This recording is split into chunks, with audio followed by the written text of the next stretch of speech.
romance readers, welcome to Illicit Liaisons with Tender and Tempting Tales, where each week we discuss the good, the bad, and the naughty of romance fiction. I am Jenna Hart, a romance author of the Southern Heat Contemporary Romance series and the Sexy Valentine Mysteries, as well as the managing editor of Tender and Tempting Tales, a steamy romance anthology for readers who like quickies. Hi, I'm Tara Lederman, social media manager here at Tender and Tempting Tales, and lore maven and main fiction writer for Starship Valkyrie, a science fiction game and story universe. I write science fiction stories, including romance. You can often find me in our anthologies and on Substack. And today we're very excited to have as our guest host, Allie Lasky. Allie is a queer and AuDHD writer with a hyper-fixation on inclusivity and representation. She loves the color purple, Michigan football, and the Detroit Lions and Boston Bruins. When she's not absorbed by a book, she likes to watch sports and spend time with her nephews. As a San Diego, California native, she's now residing in South Carolina. She's allergic to the cold, rain, snow, and mosquitoes. When you read Allie, you're guaranteed a few things. He falls first, but she comes first, as well as found family, mental health, and neurodivergent rep, and body positivity in all shapes and sizes. Allie, welcome to the show with us today. Thank you for having me. I'm so glad to be here. I'm really excited. I love that you don't like cold rain and snow or mosquitoes. I suppose where you are, mosquitoes could be a problem, but Mm. maybe, and rain, you could have rain, right? Yeah, we get rain here, but we don't get the big hurricanes or tornadoes or any of the. I'm good Yeah. with earthquakes. I'm good with wildfires. I don't want Yeah. the crazy stuff. Yeah, no, I grew up in California and I'm the same way. The first time I moved east and there was a tornado warning, I was like, I don't know what to do. I know what to do in an Yeah. earthquake, Yeah. but I don't know what to do in a tornado. So there you go.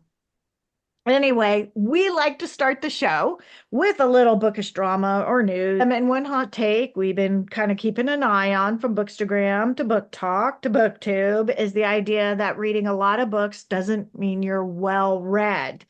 Reading a lot of books from one genre is usually what they're saying doesn't make you well read, with the suggestion that not being well read is bad. And just curious, Allie and Tara, what your thoughts on this might be. I think the most important thing is that people keep reading. Audiobooks 100% count as reading, magazines count as reading, nonfiction counts as reading. But to be well-rounded, you have to absorb more than just one type of content, one type of. I almost exclusively read genre fiction. I almost exclusively read a subset of contemporary romance. That is what I enjoy reading. But I still make sure to broaden my horizons by reading the news, reading articles in magazines, reading nonfiction. I I tend to keep to the same types of fiction, but when I'm branching out into other mediums, I make sure to keep that as varied as possible within the bounds of what it is that I enjoy. Yeah. Yeah. It's important to me that people are well read if they're going to opine about books quite a lot, right? Like if someone's going to be like, I guess like a booktuber and they want to talk about books a lot, I would expect them to read. But I think that if someone has like a bachelor's degree, they're probably and they actually read their readings from school, they're probably already what I would consider well read.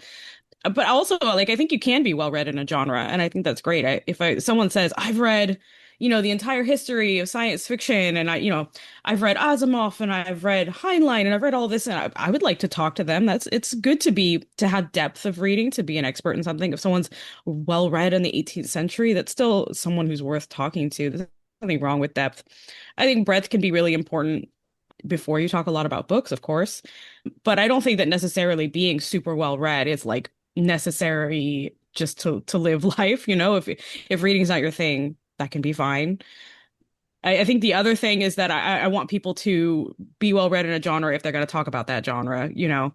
Like it's important to me that someone reads science fiction before they poo-poo it or something like that. I think I've said that on this podcast before. Absolutely. Yeah, I have sort of two thoughts around this. The idea of being well read is sort of what you were saying, Allie, is, having a broad influence or at least exposure to ideas and different kinds of things. And my thought on that is I don't have to do that through reading. right? So if I enjoy reading romance fiction and that's what I want to read, I can have exposure to other things, going to a museum or going to a concert, or these things that we sort of put out there in the arts world of saying that that makes us well read or well knowledgeable. I can have those things elsewhere. Because Tara was saying, if you don't like reading, maybe that's not the way you do that. The other thing is, I sort of think of reading in two different ways. So I do read a lot of nonfiction, but a lot of times it's not necessarily for enjoyment. It's because there's something I want to learn and I don't hate it, but it's like, oh, this sounds interesting. It might help me with something, a book on writing or something like that. Whereas when I am reading for fun, I want to read for fun. I will admit that there's been times because of BookTube, in particular during COVID, where people would gush about books that were outside of what I might have normally picked up. And there's a couple that I picked up and I really liked. So I'm glad that I opened myself up to that. But I do have a problem with the idea of suggesting people are somehow not as intelligent or not good enough or whatever they're trying to infer based on what they're reading or not reading. This whole idea of creating a caste system of readers just doesn't, I just don't like it. When I see a stack of books and someone says, I read 100 books this last year and a lot of them are romantic or something like that, and some random person that doesn't really know them says, you're not well read, I don't really think that's something to say to a person you don't know, right? Yeah. Like if my sister was reading too much mystery and I was like, hey, I think you should broaden your horizons, I'm close to her. And it's okay to say to someone you're really close to, hey, I've got this other book. I think that you should broaden your horizons, but I think you're reading too much of this one thing. But someone you don't know, like, Yeah. why do people think that that's the kind of thing that's in the category of things that it's okay to say with someone they don't know? You don't know that that's the only things they've been reading. You don't know that those are the only things they've ever read in their life. You don't know if they have a PhD in English literature and they're just sick of reading about the 18th century and maybe they want to read romance for a while. Like, leave people alone. You don't know why people Yeah. are reading. You don't know where they're coming from. You don't know people's context. Leave people alone. You can't call Yeah. people in if you are not in the house with them. I Yeah. think there's two different categories here where one is you're not, quote unquote, you're not well read if you're only reading one type of genre fiction. And there's the other type where it's you're not well read because you're not reading anything at all.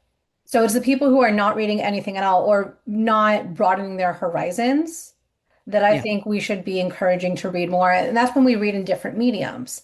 But when you're only reading genre fiction and you're reading a specific subset of genre fiction, go for it. Just maybe don't speak on authority as this is the only type of fiction that people should be reading. Yeah, absolutely. Yeah. I agree with that one. The other thing is that, and I think this is something that's in your world, Allie, is a lot of indie authors moving toward direct sales and other online opportunities where they have control of their material and how it is sold so that they're less reliant on the booksellers such as Amazon or even the other ones, but also reaching out to maybe smaller sellers like independent bookstores. And I'm just curious what your thoughts or experience of this is. So I sell direct on my website. I sell via indie bookstores. I sell through some major bookstores in my area. And I also sell direct in person at events. I am known for doing events in my area. I think on my calendar right now, I have 37 events for this calendar year. And I'm still Nice. booking some more events. Wow. So I'm at farmers markets and pop-ups selling, essentially going door to door, except I'm at a farmers market, selling my books, pitching my books to people who walk by. The more I have control over the distribution system, the more I'm able to connect with the readers. I do an exclusive pre-order on my website. I have a shop on my website. I partner with different indie bookstores for either a pre-sale before the book comes out, they can pre-order and get certain swag, or after the book is out, being able to purchase the book through the bookstore's channels. Um, I love partnering with indie bookstores. it is so rewarding to see both of our businesses grow and blossom and succeed. Yeah. Do you sell it all through the other big, or are you just direct small book? I'm Like are your books are also on Amazon, or are you just like, nope, I'm gonna do it this way, my way? Oh yeah, all my paperbacks are on Amazon. I am in Yeah. Kindle Unlimited. I am exclusive to Amazon for ebooks. That is my preference for right now. I'm not ruling out going wide later on down the line. But for my business, the best thing right now is to be in Kindle Unlimited. I'm looking to do an ebook pre-order through my website down the line. But I'm not quite ready for that project yet. It's a lot of You know moving what I parts. love about this? What I love about what you just said, because I haven't heard this before, where they're like, I'm in Kindle Unlimited, but I'm selling my books also direct and off my site and in person. I haven't really heard that before. But what I also love about this is you are building a readership of people who know that you have these opportunities to buy away from Amazon. So if you ended up being one of those authors that for no good reason get booted, you still have opportunities to sell your ebooks, because I think a lot of authors, they go all their eggs in one basket, and then if that basket tips over and they don't know who bought, Amazon doesn't, or none of them, Barnes and Noble, none of them tell you who bought the book. And so unless you have been building a newsletter list, or you have what you're doing in which you have been selling direct, it could be very difficult. You're like starting, you'd have to start over again. So I love this idea. I think I I might love that do you that. do farmers markets. I haven't considered farmers markets at all. That's a great idea. We have a bunch here in South Bay. I've been looking for author events specifically, but farmers markets is great. I can do farmers markets. That's a great idea. Yeah. I do a lot of author-specific events, book-specific events. I'm doing an event in August here. I'm co-organizing it. It's called Sip and Swoon. We get 10 romance authors from the area at a brewery, and we hang out for the day and sign books. But we the more we do events in our community, the more engaged the community is. We have such a great romance community here where I am in Greenville, and there's so many romance authors, so many romance readers, and they show up. And I had an event a couple months ago, it was in March, and someone came up and bought one of my series. It was a 4-book series. I saw her again in June. She said, "Oh my God, I read your books. I love them. I need everything else you have." So she bought another, I think it was 10 books. So she bought 2 series that day, including a backlist series that I don't actively promote, but I happen to have at that event. She bought literally every single book I've written because she liked that first series and because I met her in March at the event and we were able to connect and engage and had a great conversation. And it was so rewarding to be able to talk to her that way. And then she came back, she remembered me, she knew exactly who I was, she knew exactly what she wanted. And we, again, had such a great conversation. It's those connections that I'm trying to make, and it's those connections that are so rewarding to be able to Yeah. see firsthand this person likes what I'm doing. I'm doing something right. Yeah. Yeah. Yeah, I just came back Yeah. from Strategicon and we run Starship Valkyrie games there. And then, I go around with my books. I'm called the Smut Goblin, and I go around with anthologies that have Starship Valkyrie stories in them. And I've been loving the conversations I've been having with folks, like vendors there. They're like little vendors. And we've been having wonderful exchanges about like doing collabs on cool, like Starship Valkyrie candles, and folks talking about loving the world and loving like playing the game and then seeing it like come to life in the stories. That's really rewarding. And I want to ask one behind the scenes question before we move on. And that is, do you inventory your books and then ship them from where you are? Or do you use Yes. something like Book Vault and have them fulfill the order? I maintain an inventory and I ship books out. I work with bookstores to sell books wholesale. Um, and I have a pretty steady shipping business. It's actually behind me here. I have Nice. a shipping station and I package books and they're all hand signed. They come with stickers and swag and they get wrapped very pretty and they all come with a personalized thank you note. Awesome. I Oh, was just I about to love ask if you did swag in the box. I love it. that idea. I have a cute Yeah, little I swag love box it. right now, and I would love to do that. I love it. All Terry. right. Yeah.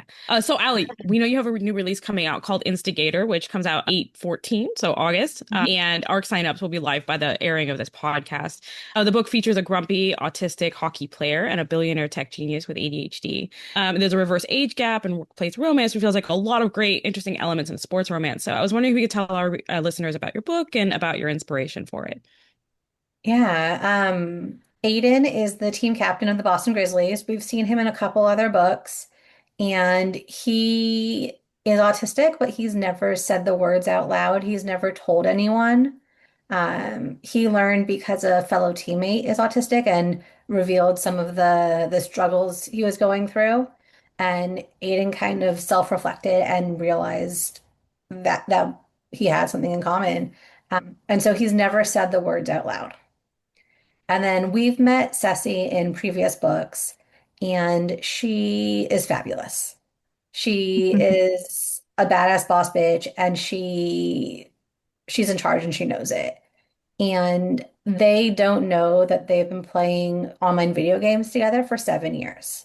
They are best friends online, and they have no idea that this person that they've met in real life, it didn't go very well.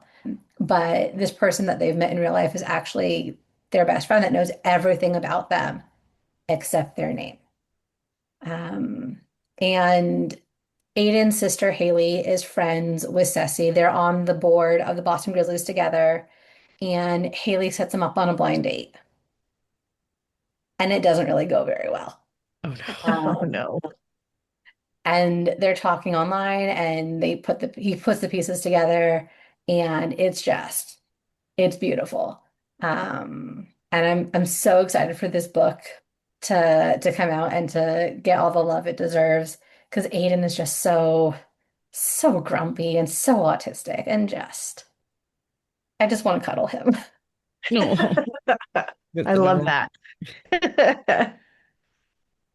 I love that idea. These are people living in the real world, and I love that we're seeing more of that. When I first started reading romance, it was back in the late 80s, 90s. I think I've said this on a show before.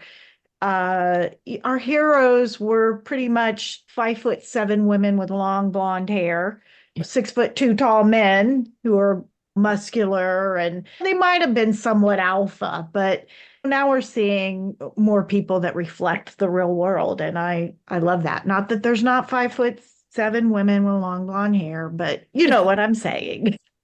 Yeah, Ceci is she's lost over half her body weight Wow. at the time of this story, and she's had skin removal surgery. She's Mm. gone through that weight loss journey, and she's gotten to be in her best life and her best skin. But she's very self-conscious about her scars, especially because Aiden is a professional hockey player. He's muscular, he's in shape, he's the epitome of fitness, and she is not. And so they have some challenges to get through in that regard. Um, but they're very much flawed human beings. I don't personally write toxic alpha assholes. That's just not what I like. I like nice, sweet guys you can take home to your mother. So he's very much letting her take the lead, taking a backseat to her being in charge. Um, but not all the time, not always. Um, but there's definitely a lack of power and balance. They are perfectly balanced in terms of who gives and who takes. I love that. Well, your current whip is One Timer, which will be out in October, and it's apparently based on the song Good Graces by Sabrina Carpenter. Break my heart, and I'll go after your favorite athlete. Is that in Oh that? yeah. Yeah. I love that. Oh yeah. So yeah, can you tell us more about that? Yeah, I actually had the idea for this story back in 2023 or 2024. And I used to commute to my job and I listened to the radio every day in the car. I loved the morning show. It was just the chemistry between the two hosts and their producer. They were fantastic. I loved listening to them. And I started to think about how everyone has their own relationship with the radio DJ. You everyone hears them in their car, but everyone has a different relationship with how they're interpreting and how they're reacting to it. And so I had this idea for a superstar hockey celebrity who listens to the radio, and he falls for the radio DJ on the morning show. And she's on the rebound, and she has an interaction with this hockey player, and she finds out that he is her ex's favorite athlete. So she's going to pursue him because she wants to make the ex crazy mad and jealous and go crazy. And along the way, they form a friendship. She actually fails at seducing him, but they have a friendship that is the basis for their romance. It starts off with a little bit of hinky intentions, but those fall away, and what's left is a true friendship where he respects that she's not ready yet. She's still healing, and he's patient, he'll wait. He wants her to be ready for so what they have can be healthy and mature and secure. And they're so fun. She's so snarky. She's a badass and she's confident in her skin, but she's a little bit shaken from finding her ex with the other woman, and she's just living her best life and trying to put one foot in front of the other while still navigating professional troubles and just dealing with everything in her life. I like This that is idea great. I too. really love this concept because I have a tendency to talk at podcast hosts in my car, to talk at radio DJs in my car, or to talk at them while I'm making dinner. Like I'm having a conversation, or I like make quippy one-liners at them. And I really like podcasts where things feel chatty, which is one reason why I really like that ours. It has this kind of chatty, casual feel to it. But I could totally see that. Like having like a parasocial friendship in my head with like this DJ, right? And then meeting them in real life and, like working on a friendship with them and stuff. And I love the idea of like living that out into a romance. That's really fun. And he Yeah. called into the show, so the entire city gets to hear their flirtation and they get to hear and become invested in it. Mhm. And there are people who say, "Oh, you're the guy from the radio." And he's not known for being a hockey player. He's known for being the guy on the radio who called in and talks to her because he doesn't have her phone number. So at one Okay. point, he says, like, this is the only way I can contact you. Your producer's going to block my number. And she goes, "No, I'm not going to. But I'm invested in this." But they have a very public flirtation, and they're so snarky and it's so much fun to write. That's great. Sounds I like love fun. That sounds good too. Add it to my TBR. that. October. And Yes. Allie, I know that you're really into sports, which is exactly as it should be for a sports romance author. And you're eagerly watching the Stanley Cup right now. And I was wondering, like, what moments in sports that like, really inspire you and make you think of romance? Like when you're watching, if that happens, do you find yourself spinning plots during the airing of a game? And I was wondering what moments are like the most charged during even any given game, do you find?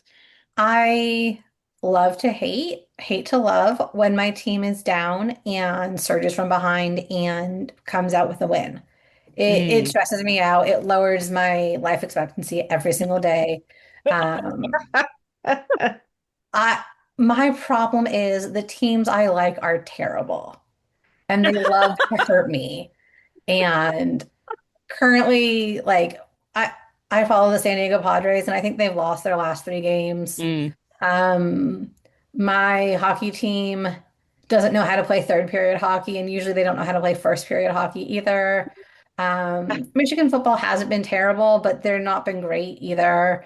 And the Mhm. Lions were great until they collapsed in the last game of the season and missed the playoffs. They were so close to not sucking, and they hurt. It hurts me.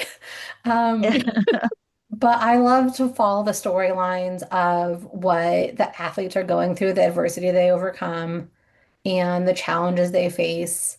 I engage a lot with the athletes on social media, following what they're doing, um, behind the scenes locker room stuff, behind the team documentaries, all of that.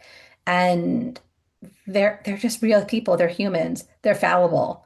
And that's something I really have to remember is that humans are fallible and they're not they're not always the ideal person. They're not always on the pet. They don't always deserve the pedestal we put them on. And when we're talking about it in the sports setting, we get people who are paid millions and millions of dollars to play a game. It's still a game at the end of the day, and we have to remember that. They are very talented at what they do, and they deserve to be compensated appropriately. But they're still human, they're still flawed. The thing I Makes like me think most, of Kyle Busch, who just passed, who didn't have to. You just yeah, think, where was the doctor to say, you know what? Maybe we should check you for pneumonia. And by the time he goes, it's too late. He has sepsis. So here's a guy who has everything. He's the number one driver, he's just won this big race and has all the money in yeah, the world. he's a person. He's not immune to everything else that he just has more money and gets to do a job that he loves. Actually, I want to ask you while we're here, did you follow that thing a couple of years ago with the Kraken, where the young woman who was doing the TikToks, Yes. thirsting on the and that guy's wife was like, and that, I mean, again, like, she was sort of treating them the way that women often get upset about being treated, right? Yeah, Um, absolutely. And yeah, we have to remember that they are humans. They deserve not to be sexually harassed, period, but especially not right, sexually harassed at work. And right. when their partners are being attacked just for Oh, existing, yeah. Yeah. when people think they have an ownership over these athletes because they are public figures, they may be public figures, but they don't sign up to become play toys. Hmm. That's not who they are and what they're doing. They're there to do a job, and their job is to play a game, but they're there to do a job. And they Yeah. deserve not to be sexually harassed, period, but especially at work. Yeah. Yeah. I get so I agree. uncomfortable by that stuff, or when people do like fan fiction about them. Mhm. Like, oh, it just makes me. I mean, there's nothing wrong with writing sports romance about fictional characters. Of course, it's just I've seen like fan fiction using like real people from like sports, and it's just because they're like like real. They're just because they're like public figures doesn't mean it's okay to like Mhm. write about them in those situations. Like Yeah. it's like worse than secondhand cringe. It actually like hurts my soul. Yeah. I might And that makes steal me, a story from a headline, but I don't base it off that person as a person. Yeah. It might be an yeah. inspiration for a story, but I still take the story and run with it. It is not based on a specific person. Well, a Yeah. situation, totally like being inspired by a situation is great. I think that that's awesome. Like ripped from the headlines, I've seen a lot of those, but yeah, not the actual person. I think that's super. That's like perfectly appropriate.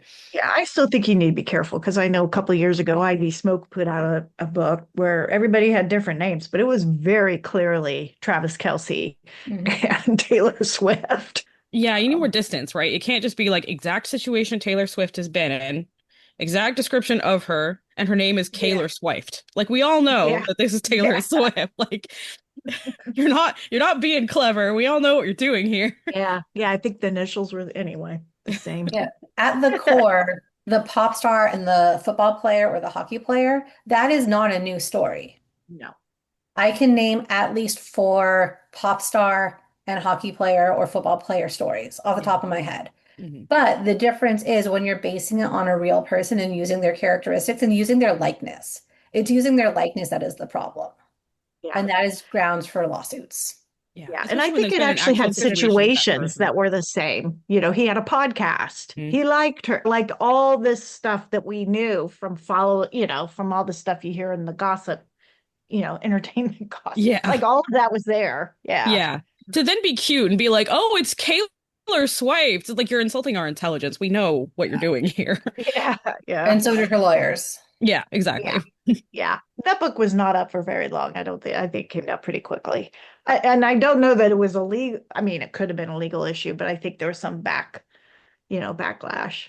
about it because it is weird when you recognize who they are. It's like being a voyeur. Yeah. It's one thing to read about people that are completely made up, but Yeah. now these are real people and you're imagining them doing adult things. Especially in a spicy romance, it's starting to Yeah, feel like, yeah, uh, yeah, yeah. And hers are pretty it's spicy. inappropriate. Yeah.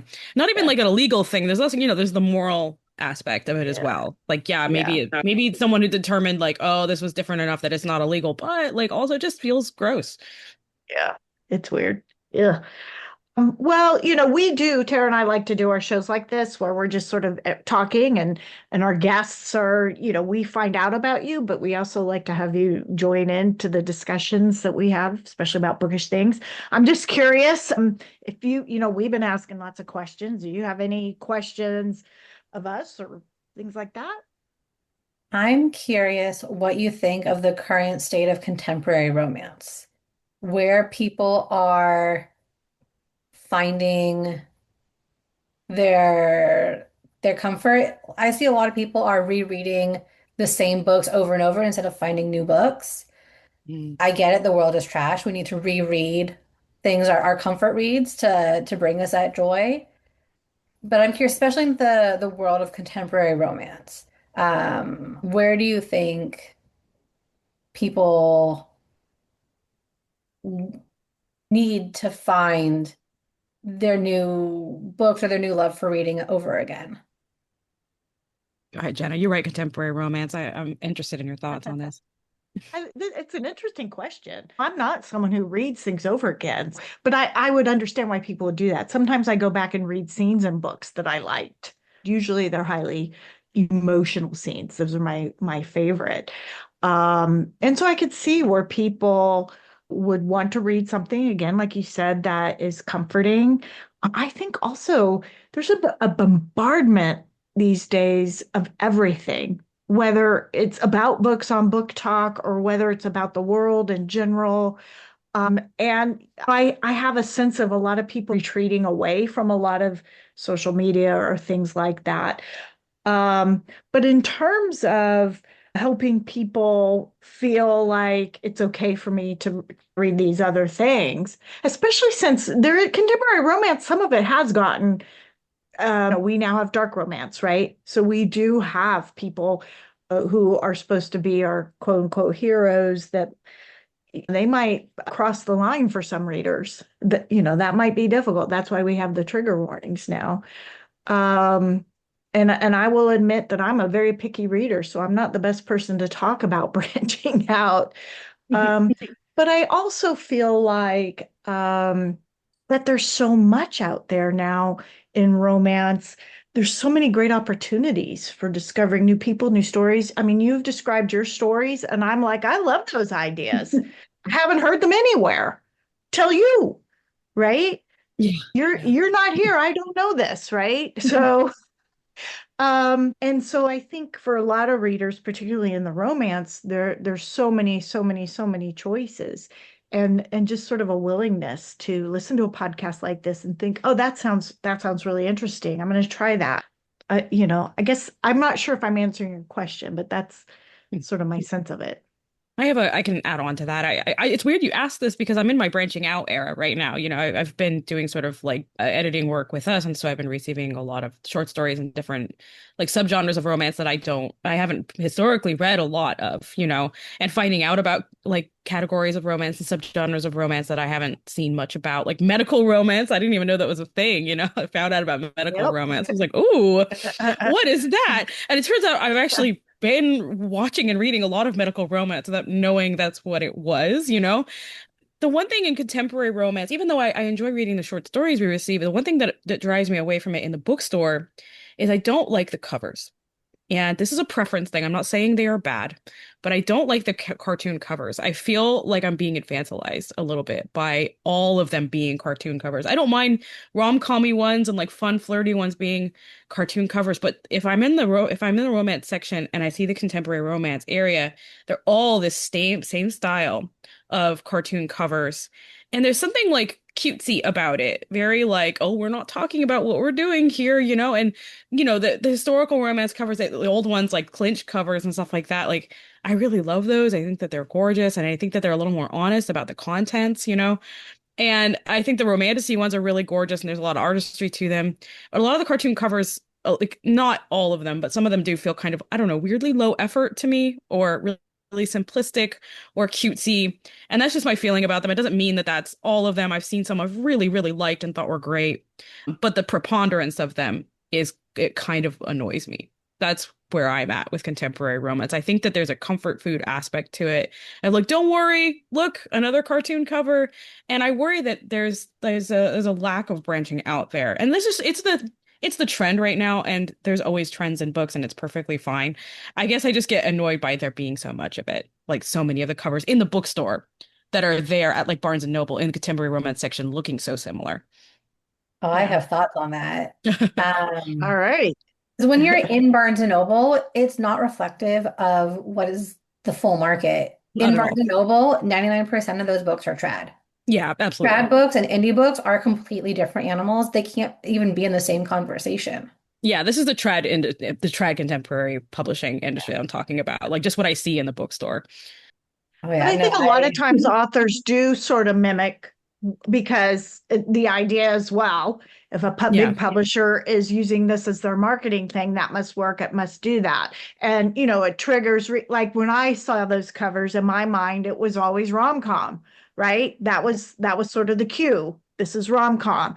I see a book cover that's dark and has this elaborate art over it, might have snakes and vines and a rose or Yes. something. Yeah.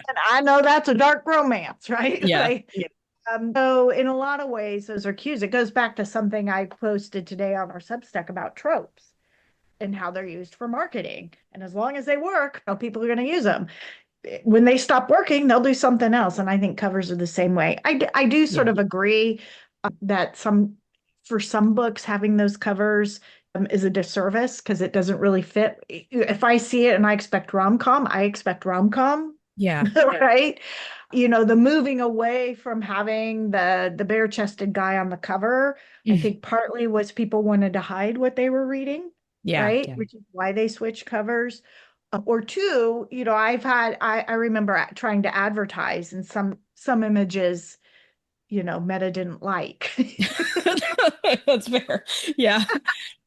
So, there was that. But yeah, covers are interesting. And how many, like Bridgerton's been covered 87 times, recovered 87, not that many, but I Yeah. was just in the bookstore and now they have covers that look like the cover of my old-timey Barnes and Noble version of Pride and Prejudice, right? It's Yes, I've that seen those. Yeah. classic cover, right?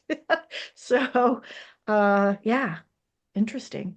I saw a cover that was like for a later in life romance and it was very serious. It was like a divorced woman. She had gone through a lot of tragedy and stuff, but it was a cartoon cover. And I don't know. I was like, I feel like this cover doesn't match this story. And I might not have picked it up if I wasn't just doing like market research, right? Like I was like, what are all of these? What do we got here? Are all these rom-coms? But it wasn't. No, it was a contemporary romance that was like a little more of a later in life, mature, serious. There was some tragedy in it with a cover that didn't match that at all. And I don't know. I worry that there's the sameness makes it difficult to parse. Yeah. Allie, what are your thoughts on the whole expanding contemporary reading? I think people are very much comfort reading right now. Yeah. If they're not reading the same books again, they're reading the same authors. And if they're not reading the same authors, they're staying in the same genre. Like we Yeah. were mentioning earlier, they're not branching out. They are very much niche down. Right. And I understand completely because I do the exact same thing. But I think it's also doing us a disservice in that we are not having the opportunity to find new books in new settings, in new worlds. Um, and I'll be the first to admit I read the same 10 books over and over again. I will hit the end and go back and reread that same book from the very beginning over again 3 or 4 times in a row because it's such a comfort read. But Mm.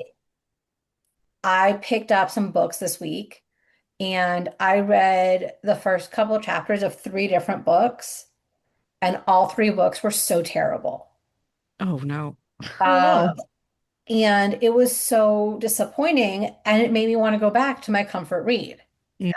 Yeah. It it was such a letdown. And one of them was very much recommended by a good friend of mine. He said, "Oh, book one's okay, but book two gets better." It did not get better. It did not get better. Oh, And I understand the impulse for comfort reads. I understand the reason for sticking to things that feel good and are familiar and bring that joy, that dopamine hit. But at the same time, I do want to branch out. I do want to try new things. And there's so many books out there. I could read for 100 years and not read all of them. But this I might want be to why keep. we've been struggling with the anthology. What you're saying is that people are looking for comfort reads and their comfort genres, and so they might not be willing to branch out. Our anthologies are all about discovery, discovering a new author, a new subgenre, a new category, and also short stories themselves. I think a lot of people read novels and romance; they don't read short stories. So we're asking people to branch out when they buy one of these a lot, and it's an opportunity, but also I can totally see why it's a risk, Mhm. many risks, you know. At the same time, it's sort of like, in my mind, the answer, right? You Yeah, don't so want that to too. invest in 350 pages in an author that you maybe don't know or a story you don't know, whereas you can invest an hour in a, one little story in a book and maybe you love it, or maybe you read the first few pages and like, nope, not that, and you go to the next story in it. So in some ways, that could be the answer of getting out of a slump or discovering new things or even new types of reading. I too am very contemporary romance oriented. So to have an opportunity to read something historical that I might not have normally read, it's interesting to do that. So I'm gonna tout the anthologies as an answer I to think it's this. the solution as well. But I can see why people would be like, well, Yeah, but like I have my 10 books over here that I know are high quality and that will give me dopamine, and the world is yeah, not a good source of dopamine right now. And that yeah, is 10 short stories and a book full of things that I don't necessarily know that I like. And I yeah. totally can see why it's instead of an Yeah. opportunity for discovery, it's an opportunity for risk. I That's can see probably that. why people a lot of times are picking up the the adaptations or the stories that include worlds they know. I think of, Pride and Prejudice, and we have all these, we have it from Mr. Darcy, and we have, Mhm. all these different things. And I have found a lot of times though I'm kind of disappointed in them, right? Because they're not the original. And if they don't adequately capture what I how I interpret it, then they sort of become a disappointment. But I could see why people would sort of trend towards, okay, this is adjacent to what I love. Yeah, it's So fan I'm fiction. going to read It's that. just Yeah. it's published fan fiction. I mean, I think this is Yeah. why Alchemized is also so popular, right? Like, Yeah. it's something adjacent that got people interested in a thing because it was somehow attached to a couple properties they knew that they liked, and then they discovered it that way. It was a way in. Yeah. And it's one of those things where the book is almost always better than the movie. The source material is almost always better than the adaptation. Yeah. It's often true. Yeah. Yeah. As my mom would say, that's what you get for reading. when, when you're like, well, that didn't happen in the book. I try very hard when I'm watching an adaptation to understand why they made this change and what they had to cut. And I try to be very generous with that. But sometimes I'm like, I don't get it. I don't know why you changed that. I remember when they first were going to make Twilight, I think MTV had bought it, and they were going to make Bella athletic and Do not something with clumsy her. and all this stuff. And I'm like, that's not that book. I wouldn't Why would mind you making her change that? athletic. Maybe a clumsy Well, athlete. I would be cool with that. She's not interested in anything. Sorry, don't get me going on Twilight. Don't get me well, going. my point is they bought this book, and then one of the main parts of the character they were like taking, and I was like, that made no sense. Now, the other Bennett sister, they cut huge sections of the book out of it, but I Mhm. understand why they did it because the book is really about Mary, but the show leaned more into the romance. So Yeah. they So we got to cut get to the dude. sections out. They're sort of wheedled in just lightly, but most of it was get that. And I enjoyed it just fine. I love So, adaptations. I actually like the adaptation of the first book of Outlander as a TV show a lot better than I like the book. And I really like the book. Like really, really like the book. But I like that first season of Outlander. Damn good. It was damn good. yeah. Oh man, I watched the end of that. I had thoughts, but that's not on our thing to talk about Don't get today. us going on Outlander. Dangerous. Very dangerous. Or Bridgerton. At this part of the show, we like to talk about our books that we're reading right now, what recommendations we've got, or just what you're excited about. Let's start with Allie. So I'm reading an arc of a book that's coming out on June 3rd or 4th. It is called Fourth and Falling by Susan Renee. It is Chef's Kiss Perfect. I absolutely adore it, and I think everyone should be reading it. Um, and I'm mainly reading contemporary sports romance right now. That's really what I'm in the mood to read. Um, I am reading Color His World by Taryn Quinn. I just finished that one. It is not sports, but it is a grumpy writer, and she she's so it's so great. Just trust me, you have to read it. Um, and yeah, those are the two that I've really enjoyed lately. It's awesome. How about you, Jenna? I am reading, and I've only just started it, but I'm really enjoying it. It's called The Book Witch. I'm not even sure it's a Ooh. romance, but there is a romance in it. It says fantasy, magical realism, contemporary fantasy, and romance with elements of mystery. I got it from my book of the month. It's about a young witch. She's in her 20s, and their job is to, if somebody goes in and messes up the plot of a book, they have to go in and fix it. And one of her all-time favorite series is a noir detective from Mhm. Chicago. His pages are erasing. She has to go in and get him back on track, kind of fix it. And one of the fun things about reading it as a writer, because there's a scene, I mean, there's no prologue, but there is sort of a setup, and then we're gonna jump like 2 years. So in the setup, she's gone back to fix, she's got to save the detective and get him off. So got to save the book. And the antagonist just does not like lowbrow fiction. so so he's just going through and trying to ruin fiction. And he tells the character of the book, "You're not real. You're made up." Blah blah blah blah blah blah. And when he realizes, okay, I'm not real, he starts to get agency, Uh-oh. right? He doesn't have to do what he's told. He can do whatever he wants. And there's a line in it where our witch lady is saying something to the effect of she's heard from authors. They get frustrated when their characters start doing whatever they want to do. I was about to say, don't characters already do that? Well, that must be why somebody's messing in my pot. Anyway, so far it's been cute. It's been light. I think what's gonna she does end up having a relationship with this fictional detective that gets her in trouble with her count's coven or something like that. And then 2 years later, I think her grandfather's kidnapped or something. So then they're gonna have to work together. Just that's the thrust of the story. But anyways, I've very much been enjoying it. That's So great. It's like a holodeck episode of Star Trek.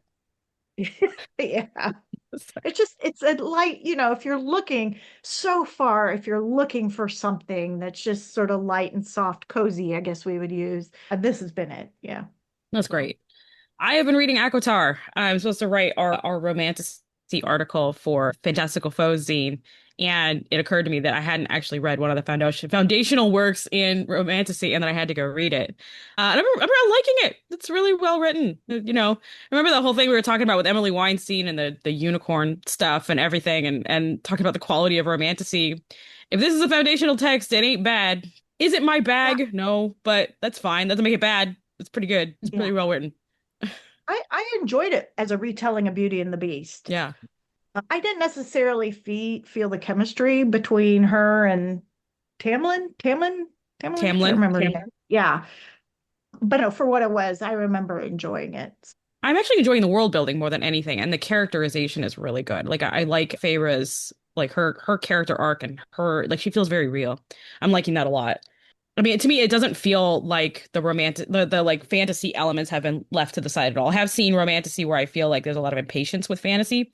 That is not the case here. So that's really great. And of course, the first time around, this was a YA book, right? Yeah.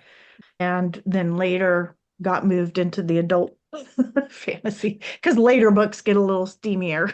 Yeah. So.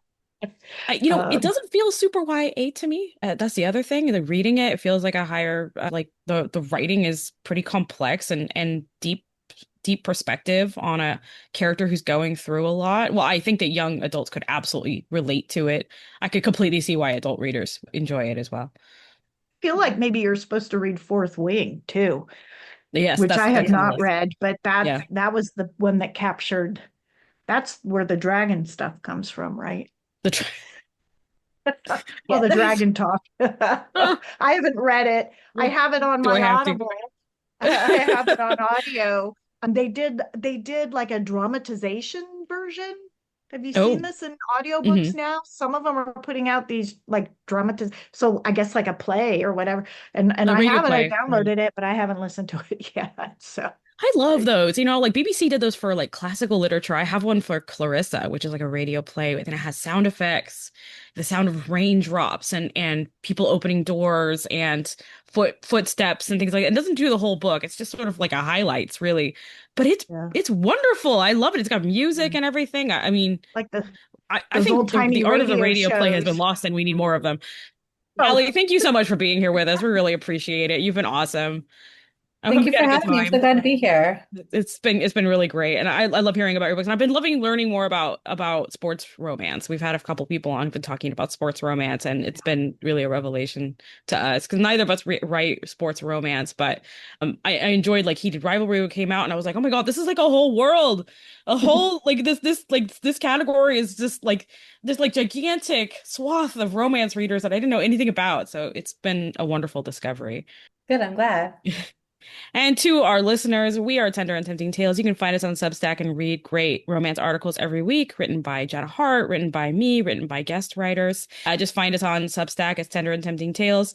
You can also find us on Instagram, get updates about our publications, see when we have calls for submission, learn all about our authors. That's Tender Tempting Tales at Instagram. You can also find us on Facebook. We have our Tender Tempting Tales reader group. And of course, if you're one of our authors, you should join the author group there.